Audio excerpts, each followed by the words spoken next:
Bonjour à tous. Merci de nous suivre pour ce flash d'information. Le Premier ministre Patrick Kachi poursuit sa mission aux États-Unis où il prend part aux assemblées annuelles du groupe de la Banque mondiale et du Fonds monétaire international, le FMI.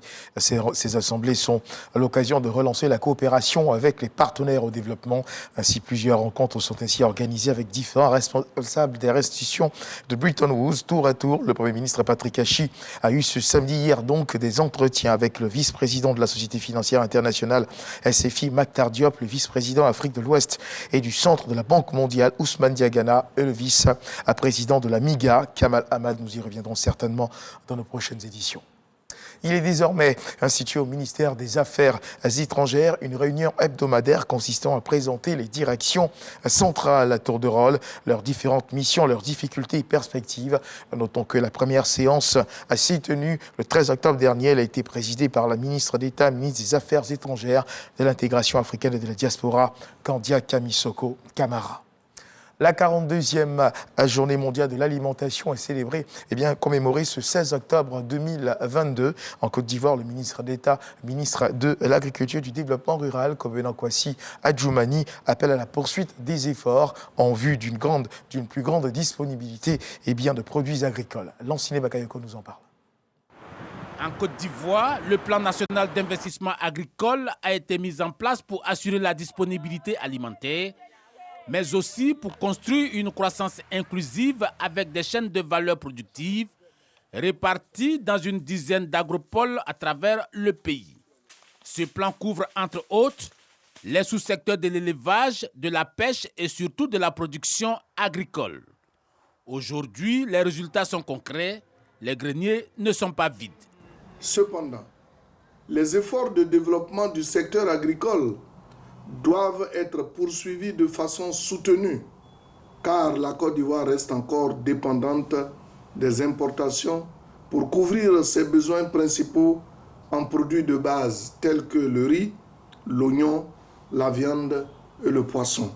Assurer l'autosuffisance dans ces produits de base mettrait la Côte d'Ivoire à l'abri des cas de malnutrition, véritable problème de santé publique, notamment chez les enfants. Sous le leadership du président Alassane Ouattara, le gouvernement s'est engagé dans un programme de développement durable à l'horizon 2030.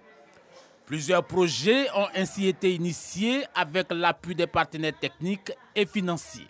La Côte d'Ivoire compte sur ses partenaires pour continuer les sentiers déjà ouverts en vue de l'atteinte de la souveraineté alimentaire et s'engage à ouvrir de nouveaux sentiers de développement agricole, surtout en matière de production de semences de qualité et d'engrais au niveau local et à réaliser des infrastructures de maîtrise de l'eau, de transformation et de commercialisation.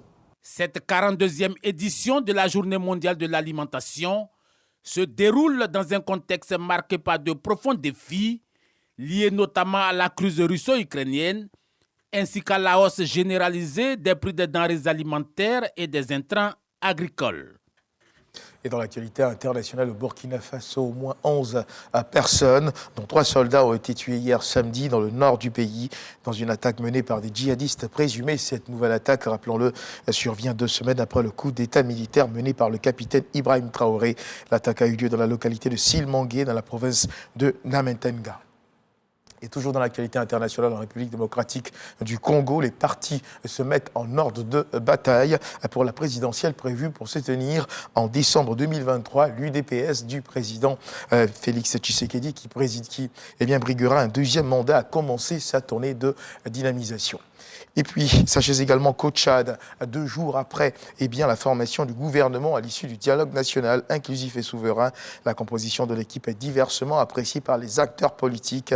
Maloum Yoboïde Djeraki, président du Parti démocratique et socialiste pour l'alternance, est enthousiaste à la lecture de la liste du nouveau gouvernement, bien que son parti qui soutient la transition n'y soit pas représenté. Il estime que le casting est prometteur. Max Kemboye, président de l'Union des démocrates pour le développement, un parti opposé au régime de transition, rappelle que les promus ne sont autres que ceux qui ont soutenu les régimes précédents et actuels. Il ne voit là aucun changement notable. Ils ont été interrogés par nos confrères de RFI.